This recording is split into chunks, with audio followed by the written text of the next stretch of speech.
बंगाल की क्रांतिकारी जमीन ने भारत को एक से बढ़कर एक हीरे दिए।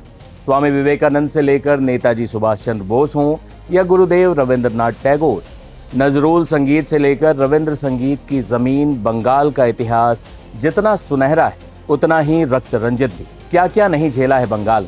विदेशी आक्रमणकारियों का हमला, अकाल, पहले बंगाल का विभाजन, फिर देश के बंटवारे में बंगाल का भी बड़ा हिस्सा पाकिस्तान में चला गया जो बाद में बांग्लादेश बना। बंटवारे में भी बंगाल में खून की नदियां बहीं, इतनी कि महात्मा गांधी आजादी वाले दिन बंगाल में थे, हिंसा शांत करवाते हुए। धर्म का सियासत में घालमेल बंगाल के लिए नया नहीं।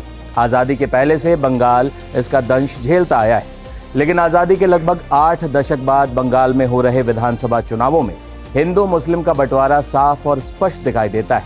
तमाम सियासी दलों ने इन्हें अपने वोट बैंक के खातिर इस्तेमाल करने में कोई कोर कसर नहीं छोड़ी, बिना इस बात की परवाह किए कि देश की एकता किसी भी चुनाव से बड़ी होती। बंगाल में हिंदू वोटों पर बीजेपी अपना दावा कर रही है तो मुस्लिम वोट बैंक के लिए टीएमसी के अलावा भी कुछ खिलाड़ी मैदान में।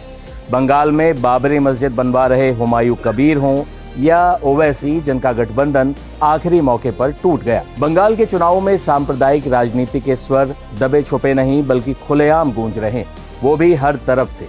इसके पीछे बड़ी वजह है बंगाल की आबादी। 2011 की जनगणना के मुताबिक पश्चिम बंगाल की कुल आबादी 9.13 करोड़ थी। इसमें हिंदू आबादी लगभग 70.54% यानी करीब 6.4 करोड़ है, जबकि मुस्लिम आबादी करीब 27.01% है यानी 2.47 करोड़ के आसपास। यानी पूरे राज्य को मिलाकर देखें तो औसतन हर 10 लोगों में करीब 7 हिंदू और 3 मुस्लिम आते हैं। लेकिन इस लाइन को समझते समय ये ध्यान में रखना जरूरी है कि ये सिर्फ राज्य का औसत है, हर जिले की स्थिति इससे अलग है।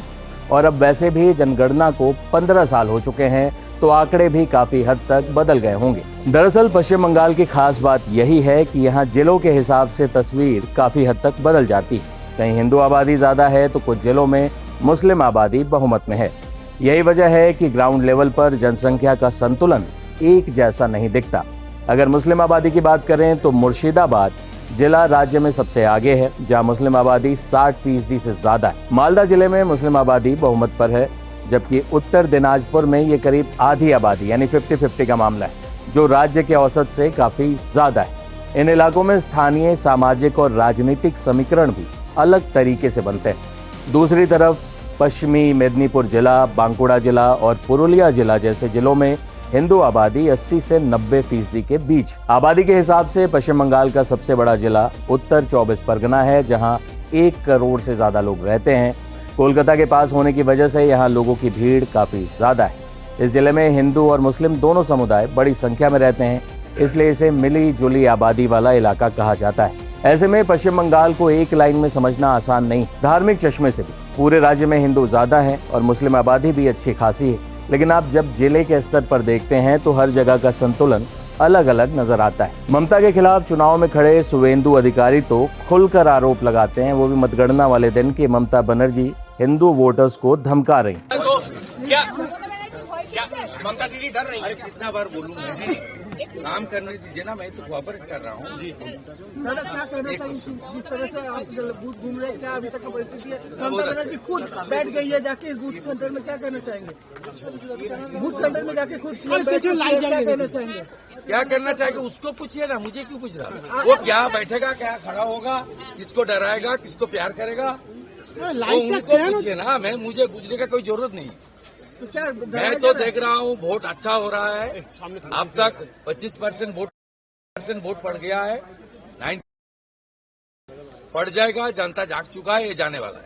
तो क्या डराने के लिए बैठे हैं ऐसे किसी को? उसको बोलिए 77 वार्ड में जाने के लिए। यहाँ क्यों घुस रहा है? ये डराने के लिए हिंदू वोटर को। वही ममता बनर्जी भी मुस्लिम वोटर्स को ये समझाने की पूरी कोशिश करती नजर आई कि उनकी असली रहनुमा वो ही। बंगाल में राजनीतिक हिंसा की गलत परंपरा भी जारी है। पिछले चरण के मतदान में भी जमकर हिंसा देखने को मिली, आखिरी चरण के मतदान में भी हिंसा की खबरें हर तरफ से आ रही। इस बीच एक अलग चीज इस बार के चुनावों में नजर आई। जो ममता बनर्जी वोटिंग के दिन सिर्फ वोट डालने निकला करती थी देर दोपहर में, वो इस बार सुबह से ही एक्टिव थी। और एक वक्त तो ऐसा भी आया जब शुवेंदु अधिकारी और ममता बनर्जी आमने सामने की सड़क पर थे।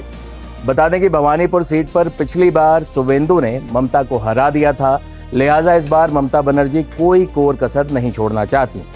लेकिन बंगाल चुनावों में साफ तौर पर हुए धार्मिक बंटवारे ने सामाजिक ताने बाने को कितना बिगाड़ा है, ये सामाजिक अध्ययन करने वालों को देखना होगा। क्योंकि जैसा पूर्व प्रधानमंत्री अटल बिहारी वाजपेयी कहा करते थे कि सरकारें आएंगी जाएंगी, लेकिन देश रहना चाहिए।